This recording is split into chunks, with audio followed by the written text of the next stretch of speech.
5 வருஷத்துக்கு ஒரு தடவை தான் இதெல்லாம் நடக்கும். ஓட்டு போடுறதால நாம ரொம்ப ஜாலியா இருப்போம். ஓட்டு கேட்கறாங்கல்ல, அவங்க ரொம்ப டென்ஷனா இருப்பாங்க. அதுக்கப்புறம் 5 வருஷம் கழிச்சு 5 வருஷம் வருஷம் பூரா, வருஷம் 5 வருஷம் பூரா நாம டென்ஷன்ல இருப்போம். அவங்க ஜாலியா இருப்பாங்கன்னு வைங்களேன். ஆனா இந்த எலெக்ஷன் முடியிற வரைக்கும் அந்த கேண்டிடேட் ஒவ்வொரு ஆளும் எலக்ட்ரிக் சேர்ல உட்கார்ந்து இருக்கிற மாதிரி தான் இருப்பாங்க. அது எந்நேரமும் ஒரு ஒரு மாதிரியா ஒரு பதட்டமாவே இருப்பாங்கன்னு வைங்களேன். வெளியில வேணா ஜாலியா பேசுவாங்க. உள்ளுக்குள்ள அவங்க போய் ரூமுக்குள்ள நைட்டு தூங்க படுற பாடு அவங்களுக்கு மட்டும்தான் தெரியும். இந்த எலெக்ஷன்ல ரொம்ப பயங்கரமான ஒரு சம்பவம்லாம் நடக்கும். இந்த 2020 மேட்ச் மாதிரி ஜெயிப்பாங்களா மாட்டாங்களா அந்த மாதிரி ரிஸ்கியா நெக் டு நெக் போற எலெக்ஷன்லாம் இருக்கு. அதுல அந்த மாதிரி பயங்கர தமிழ்நாடு டென்ஷனா பார்த்துட்டு இருந்த ஒரு தொகுதி அப்படின்னா 2016 ராதாபுரம் தொகுதி. அது வேற யாரும் இல்ல. நம்ம சபாநாயகர் இருக்காருல்ல ஐயா அப்பாவு. அப்பாவு நின்ன தொகுதி. அப்பாவு ஜெயிச்ச தொகுதி. அவரு சுயேட்சையாவே நின்னு ஜெயிச்சாப்புல 2001. அதுக்கு முன்னாடி இந்த தமிழ் மாநில காங்கிரஸ் அங்கெல்லாம் போய் நின்னாரு. அதுக்கப்புறம் வருஷம் 2001 சுயேட்சையா நின்னாரு. 2006 திமுக நின்னாரு. 11 அதான் தெரியும்ல. அப்புறம் 16 பயங்கரம். அதுல ஒரு 49 ஓட்டுல ஐயா வந்து தோத்து போயிட்டாரு. 49 ஓட்டு. அந்த கேஸ கிட்டத்தட்ட 6 வருஷமா நடத்துறாரு. ஏன்னா தபால் ஓட்டு எண்ணல அப்படின்னு சொல்லி தபால் ஓட்டு அந்த கேஸ் அடுத்த எலெக்ஷன் வர்ற வரைக்கும் நடத்தினார். அந்த கேஸை நடத்தி எப்படியாச்சும் ஒரு நாளாச்சும் உள்ள போய் உட்கார்ந்துருவோம். நாம தான் ஜெயிச்சு. ஏன்னா அந்த இடத்துல அவர் வந்து அவருக்கு தெரியும். போட்டி கடுமையா இருந்தாலும் கடைசியில ரிசல்ட் நமக்கு ஃபேவரா தான் வரும் அப்படின்றது அவருக்கு நல்லாவே தெரியும். அப்படி இருக்கிறப்ப அங்க பார்த்தா அது ஆவல கடைசி வரைக்கும். அந்த வெஞ்சன்ஸ்ல என்ன பண்ணிட்டாப்புல அடுத்த எலெக்ஷன்ல வச்சு செஞ்சுட்டாப்புல 2021. இப்ப 2026லயும் அதே ராதாபுரம் தொகுதியில ஒண்ணு ஐயா போட்டியிடுவாரு, இல்ல ஐயாவோட பையன் போட்டியிடுவாருன்னு ஐயா நம்பிக்கிட்டு இருக்காரு. சபாநாயகர் அப்பா இருக்காரு, அவர் நம்பிக்கிட்டு இருக்காரு. ஆனா இந்த தடவை எப்படியும் இவருக்கு சீட்டு கிடையாது. இவரை சேர்ந்தவங்க யாருக்கும் சீட்டு கிடையாது. கிடைக்கவும் கூடாதுன்றதுல அவங்கள சுத்தி இருக்கிறவங்க ரொம்ப தெளிவா இருக்கிறாங்க. ஒண்ணு அண்ணன் ஆவுடையப்பன், அப்புறம் இன்னொன்னு அண்ணன் கிரகாம்பல். 2 பேருமே கிரகாம்பலம்லாம் ரொம்ப பாவம். அவரு பல வருஷமா முயற்சி பண்ணிட்டு இருக்காப்புல. MP election, MLA election. என்கிட்ட என்னையா இல்ல, நான் இது வரைக்கும் கட்சிக்கு என்னதான் செய்யல சொல்லுங்க அப்படின்னு சொல்லி பயங்கரமா, ஏன்னா செலவழிக்கிறதுக்கு தயாரா இருந்தது. பரிச்சயமான முகம், பக்க அரசியல் பின்புலம் உள்ள ஆளு. அப்படி இருக்கிறப்ப அவரை வந்து திமுக டச்சே பண்ணலன்னு வைங்களேன்.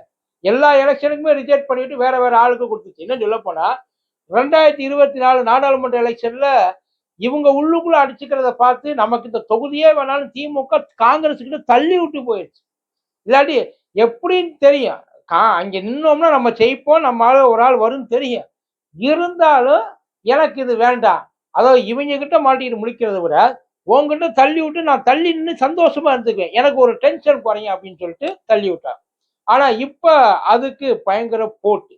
அதுல அண்ணனை கிரகாம்புல் அண்ணனை வந்து கொஞ்சம் காம்ப்ரமைஸ் பண்றதுக்காக அண்ணனுக்கு வந்து பதவி உயர்வு உள்ளுக்குள்ள 2ஆ இருந்ததை 3ஆ பிரிச்சுட்டாங்க. திருநெல்வேலி மாவட்டம் இருக்குல்ல, அது மத்திய கிழக்கா இருந்தத மத்திய கிழக்கு மேற்குன்னு சொல்லி பிரிச்சு அண்ணனை ஒரு மாவட்டத்துக்கு, அதாவது இந்த கட்சி மாவட்டத்துக்கு தலைவர் ஆக்கிட்டாங்கன்னு வைங்கள.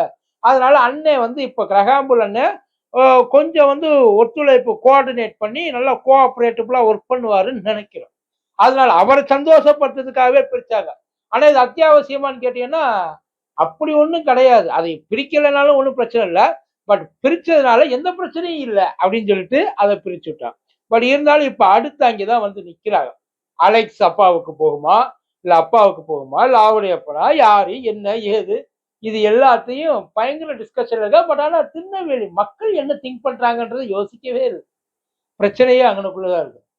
அப்பாவு ஐயா மேல அவர் நிறைய நல்லது செஞ்சிருக்காரு. இந்த பிரச்சனை தண்ணி பிரச்சனையை தீர்த்து வச்சிருக்காரு. அதுல எல்லாம் இல்ல எல்லாம் சொல்லக்கூடாது. ஒரு பக்கம் தண்ணி பிரச்சனை ஐயா தீர்த்து வச்சாலும் இன்னொரு பக்கம் தாறுமாற வெட்டி எடுத்து டிராவல் அனுப்பிச்சிட்டு இருக்காப்புல. அதுக்கு முழுக்க முழுக்க துணை போறாரு அப்படின்னு சொல்லி அந்த பக்கம் பயங்கரமான ஒரு புகார் ஐயா மேல இருக்கு. ரொம்ப நாள் அந்த புகார் இருக்கு. சொத்து கொஞ்சம் நெஞ்சமா சேர்த்திருக்காப்புல, வித்து வித்து சேர்த்திருக்காப்புல, சொல்ல முடியாது, வெட்டி வெட்டி சேர்த்திருக்காப்புல. அவ்வளவு உழைப்பு. ஆனா இதெல்லாம் சேர்த்து என்னத்த பண்ண போறாப்புல, மக்கள் வயிற்றுல அடிச்சு அப்படின்ற மாதிரி சொல்றாங்க. பட் ஆனா அதை மக்கள் நம்புற மாதிரி எல்லாம் கிடையாது. இதுல இன்னொரு முக்கியமான பிரச்சனை என்ன அப்படின்னா, ஐயா ஓப்பன் ஸ்டேட்மெண்ட்டை ஒண்ணு குடுத்திருக்கிறாரு. என் மேல ஏதாச்சும் பிரச்சனை, அதாவது என்கிட்ட ஏதாவது வந்து குவாரி இருக்கு, என்கிட்ட ஏதாச்சும் வந்து என் குடும்பத்துல இருக்கவங்க பேர்ல ஏதாச்சும் குவாரி இருக்கு, நான் பிசினஸ் பண்றேன் அப்படிங்கிற யாராச்சும் ஒருத்தர் ப்ரூவ் பண்ணீங்கன்னா, எந்த குவாரி என் பேர்லயோ, என் குடும்பத்து பேர்லயோ, எனக்கு சொந்தக்காரங்க பேர்லயோ இருக்கோ, அந்த குவாரிய யாரு வந்து எக்ஸ்போஸ் பண்றாங்களோ அவங்க பேருக்கு நான் எழுதி வச்சிடுறேன்ருக்காப்புல. இது ஒரு ஓப்பன் ஸ்டேட்மெண்ட். ஐயா மேல அவ்வளவு குறை சொல்றாங்கல்ல, நடத்துறாரு, செய்றாரு, எல்லாம் பண்றாருன்ட்டு. ஏன் யாரும் முன்னெடுத்து அத கண்டுபிடிக்கிறது ஒண்ணும் பெரிய விஷயம்லாம் கிடையாது. தெரியாம யாரும் சொல்ல போறதும் கிடையாது. ஒரு குவாரி இனாமா கிடைக்குதுன்னா, அத போயிட்டு எக்ஸ்போஸ் பண்ண வேண்டியது தானே!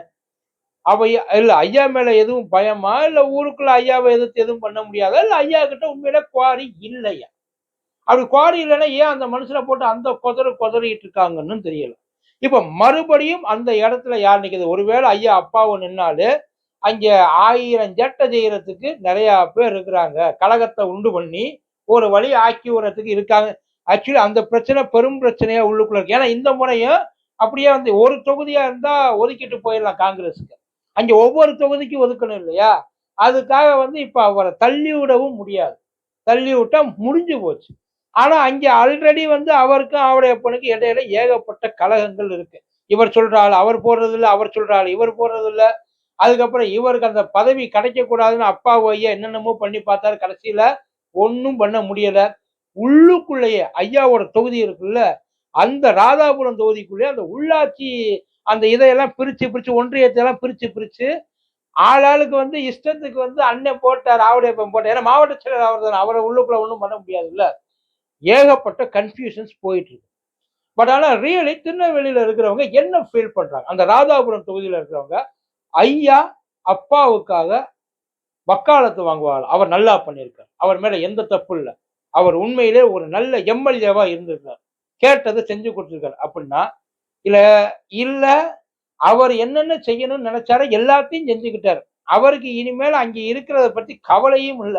மக்கள பத்தி கொஞ்சம் கூட நல்லா பேசுவாரு, நல்லா சிரிப்பாரு, நல்லா பதில் சொல்லுவாரு, காமெடியா இருப்பாரு, எல்லாம் ஓகே. மனசு நோகுற மாரி கூட எந்த வார்த்தையும் பேச மாட்டாரு. ஆனா மனசு சந்தோஷப்படுற மாரி செயல்களை செஞ்சிருக்கிறாரா? உண்மையிலே அப்பாவு ஐயா குவாரிய வச்சு கொள்ளையடிச்சாரா? இல்ல குவாரி இல்லாமலும் கொள்ளையடிச்சாரா? இல்ல ஐயா கொள்ளையடிச்சதா பொய் சொல்றாங்களா? ஐயா அந்த தொகுதிக்கு என்ன பண்ணியிருக்காரு? நீங்க சொல்லுங்க. ஐயாவ மறுபடியும் ஒரு வேள ஐயா மறுபடியும் அங்க நின்னா, அப்பாவு ஐயா நின்னா, மறுபடியும் அந்த மக்கள் அதே அளவுக்கு ஆதரவ குடுப்பாங்களா? சொல்லுங்க பாப்போம். நன்றி.